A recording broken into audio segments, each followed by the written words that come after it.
Guys, ये है beautiful Kalam valley और 17 और 18 आवर्स की कंटिन्यूस ट्रेन ट्रैवलिंग और उसके बाद 7 to 8 आवर्स की बस में बाय रोड ट्रैवलिंग करने के बाद हम यहाँ पर पहुँचे वाई सवात लाहौर से। और कालाम में रात को जो टेम्परेचर था, जो हमारा फ़र्स्ट डे था बेसिकली, वो हमारा कालाम में स्टे था और रात को बॉनफायर और बारबेक्यू था बहुत ज़बरदस्त। सो जो रात को टेम्परेचर हमने नोट किया it was -7 degrees. You can not imagine the cold here, and I will keep sharing and keep posting you guys about the overall trip and how economical it was. Though weather conditions थोड़े से rough हैं इन months में, लेकिन honestly जो सही winters enjoy करने का जो मज़ा है वो आपको नवंबर और दिसंबर में ही आता है. So stay tuned.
I am sure कि अगर यहाँ पर पूरी स्नो होती होगी तो ये और भी ज़्यादा खूबसूरत लगता होगा।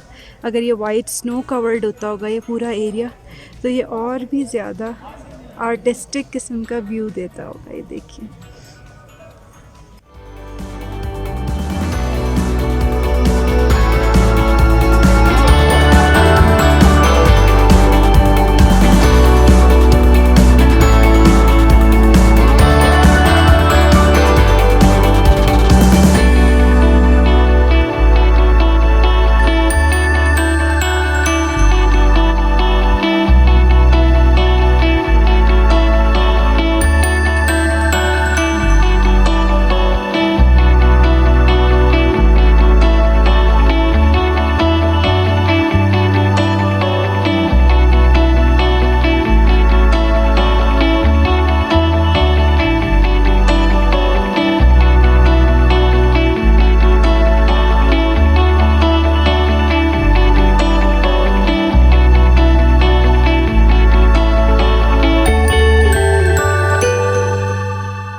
गाइस वी आर इन मालम जब्बा और ज़बरदस्त स्नो हम लोगों ने इन्जॉय किया यहाँ पर।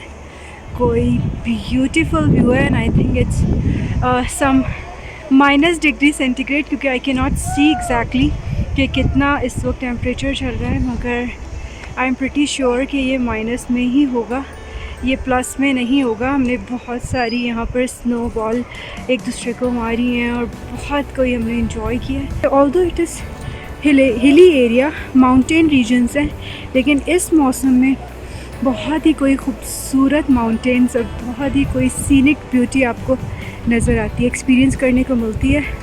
आई एम नॉट श्योर कि बाकी मंथ्स में यहाँ पर क्या होता होगा, लेकिन नवंबर और दिसंबर में ये सारे स्नो कवर्ड हो जाते हैं। बहुत सारे एरियाज़ लैंडस्लाइडिंग की वजह से बंद भी हो जाते हैं, जिसकी वजह से मना किया जाता है कि इन एरियाज़ को विज़िट ना किया जाए। लेकिन हम तो यहाँ पर चैलेंज एक्सेप्ट करके आ गए हैं और अब जब आ गए हैं तो व्लॉग भी बनेगा और एक्सप्लोर भी होंगी प्लेसेस और बहुत सारा मज़ा आएगा। तो स्टे ट्यून्ड, कहीं नहीं जाना है, ओके।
सो गाइस इस वक्त हम मालम जब्बा में मौजूद हैं और स्नो काफ़ी है, लेकिन वेदर थोड़ा सा यहाँ पर कंफ्यूजिंग वेदर है क्योंकि बहुत धूप भी निकली हुई है और स्नो भी है और स्नो साथ में मेल्ट भी हो रही है, पर still people are enjoying. The best part about Malam Jabba is कि आपके पास 2-3 स्पोर्ट्स के ऑप्शन है। अगर आप फैमिली के साथ ट्रैवल करें तो आपके पास स्कीइंग का ऑप्शन है, आप बच्चों को स्कीइंग करवा सकते हैं। It's safe and I can see a lot of kids playing and having fun here. अगर आप ख़ुद कोई स्पोर्ट्स ट्राई करना चाहते हैं तो यहाँ पर एक तो चेयर लिफ्ट है जो कि मरी में भी है, दूसरी जगहों पे भी है, बट यहाँ पर मुझे जो नज़र आ रही है chair lift, it's a little bit different, थोड़ी सी ज़्यादा मुझे एडवेंचरस और डेंजरस लग रही है।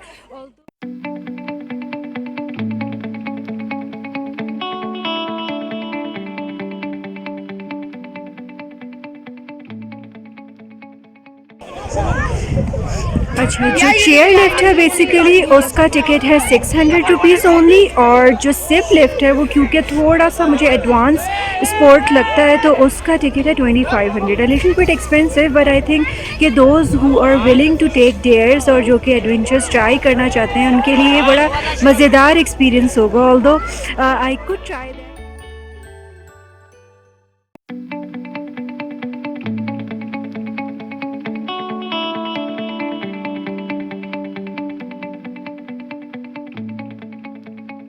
आई am really happy to see कि बहुत सारे लोकल्स और फॉरेनर्स यहाँ पर टूरिस्ट आ रहे हैं मालम जब्बा में और अपनी फैमिलीज़ के साथ आ रहे हैं, बड़ा इंजॉय कर रहे हैं अपना टाइम यहाँ पर स्पोर्ट्स में और स्नो के साथ अब बहुत ज़्यादा गेम्स कर रहे हैं। They are having fun, they are having good family time. But एक जो छोटी सी चीज़ जो थोड़ी सी डिसअपॉइंटिंग है दैट इज़ कि लोगों ने यहाँ पर बड़ा कचरा फैलाया हुआ है, मतलब एवरीवेयर आई सी कि यहाँ पर स्नैक्स लोगों ने खाकर और रैपर्स फेंके हुए हैं, फ्रूट्स खाए हैं तो फ्रूट्स के छिलके यहाँ पर पड़े हुए हैं, बैग्स पड़े हुए हैं। सो जो लोग भी इस तरह की टूरिस्ट डेस्टिनेशंस पर आते हैं वो थोड़ा सा ख्याल करें कि अपने साथ एक गार्बेज बैग छोटा सा लेकर चलें।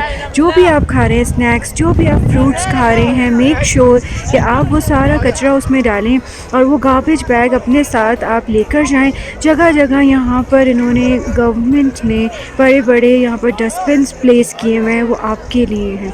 वो इसलिए है कि आप वो अपने गार्बेज सारा उसके अंदर डालें इंस्टेड ऑफ कि पूरे स्नो के ऊपर। जब मैं ऊपर भी आ रही थी यहाँ पर चढ़कर और अभी भी जब मैं यहाँ खड़ी हुई हूँ तो मुझे छोटे छोटे पैचेस नज़र आ रहे हैं जहाँ पर किसी ने कोई फ्रूट्स फेंके हुए हैं, किसी ने बच्चों ने कैंडीज़ खाकर रैपर्स फेंके हुए हैं। It's really bad. ये सफाई कौन करेगा? But why would the government is always blame? और क्यों करेगी गवर्नमेंट जब कचरा आप फैला रहे हैं? आपकी ज़िम्मेदारी है कि आप अपना गार्बेज वापस अपने साथ लेके जाएं। सो ये थोड़ा सा ख्याल हम सबको रखना चाहिए।